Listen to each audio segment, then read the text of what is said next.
I met Don White about 8 years ago. I just kind of came onto the racetrack, just looking for somebody to give me a chance start.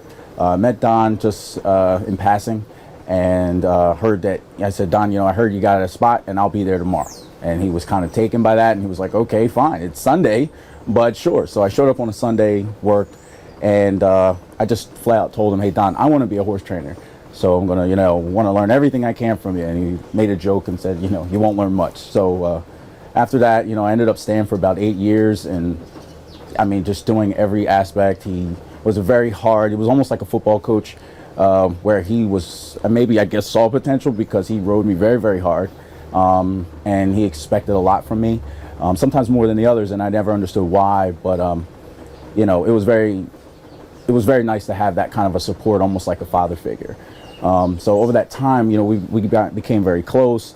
We traveled to different racetracks, racing horses up and down the Mid-Atlantic, and just kind of developed a bond, almost like a family member. And then, towards the end, once he kind of, got sick with the cancer and everything, he finally allowed me to kind of take more control. And he and I were really on the same page. And he just, told me like what he expected of me, and not to worry, and that everything was going to be okay.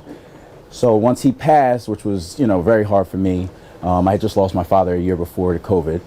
I just kind of had to pick up the pieces because of how he was and that military kind of push.